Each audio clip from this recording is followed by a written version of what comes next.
собака одно из самых неубиваемых животных на планете. Ученые уже давно пытаются разгадать секрет живучести тихоходок. Любое другое существо схожих размеров и строения неизменно гибнет там, где выживает тихоходка. Дело в том, что она универсальна. Ей не приходится поколениями вырабатывать механизмы адаптации и менять строение тела, чтобы выживать в подводном гейзере или вечной мерзлоте. Во рту у них несколько острых зубов игл, которыми они вгрызаются в растения или животную добычу. Крупные тихоходки могут поедать коловраток, нематод и даже других тихоходок. Из-за феноменальной живучести они распространены по всей планете от горных вершин Гималаев до морских глубин. Их разносят ветер, вода и животные. Больше всего они любят пресноводные водоемы и влажные лишайники. Морфология и физиология тихоходок. Тело у тихоходок имеет размер от 0,1 до 1,5 мм, состоит из 4 сегментов и головы.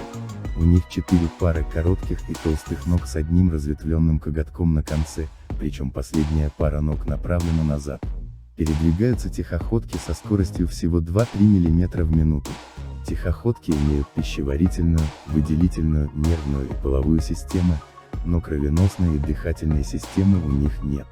Дыхание кожное, а роль крови выполняет заполняющая полость тела жидкость. Как происходит размножение тихоходок? Из интересного для обывателя здесь только то, что возможен партеногенез, так как самцов не всегда хватает и самки вынуждены время от времени размножаться без оплодотворения. Образ жизни тихоходок. Тихоходки в силу своей, так сказать, живучести, могут спокойно жить как на вершине до 6000 метров, так и на глубине ниже 4000 метров. Известно 400 видов. Они обитают во всевозможных средах, что неудивительно, ведь они практически бессмертны.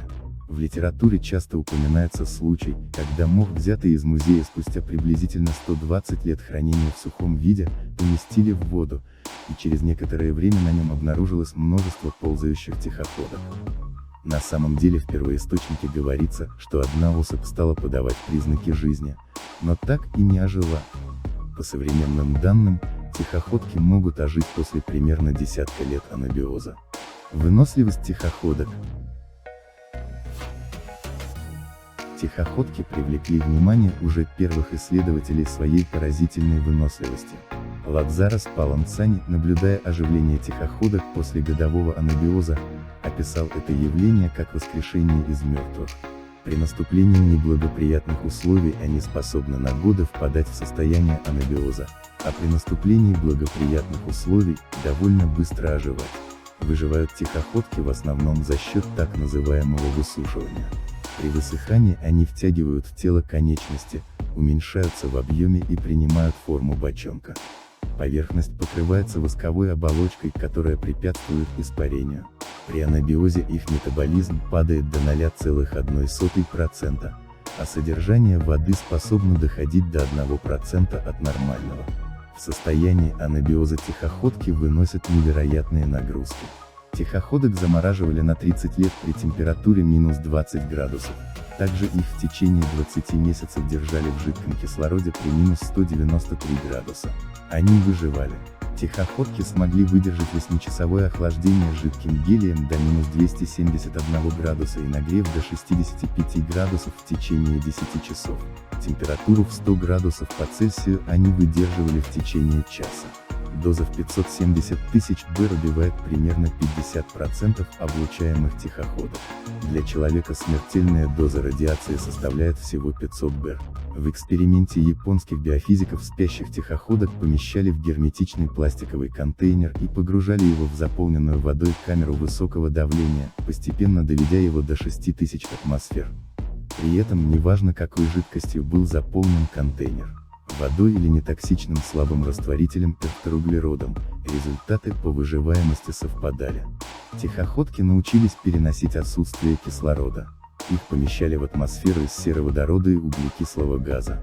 Там они могли находиться неделями, а по возвращению в естественную среду опять чувствовали себя прекрасно, продолжали есть и размножаться.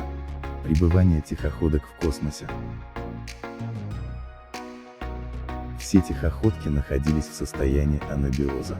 После 10 дней, проведенных в открытом космосе, практически все организмы были иссушены, но на борту космического аппарата тихоходки вернулись к нормальному состоянию. Большинство животных, подвергшихся облучению ультрафиолетом с длиной волны 300 нанометра, выжили и оказались способны к воспроизводству. Однако жесткое ультрафиолетовое облучение оказало критическое воздействие. Лишь 12% животных третьей группы выжили, все они принадлежали к виду Melanoceum tardigrade.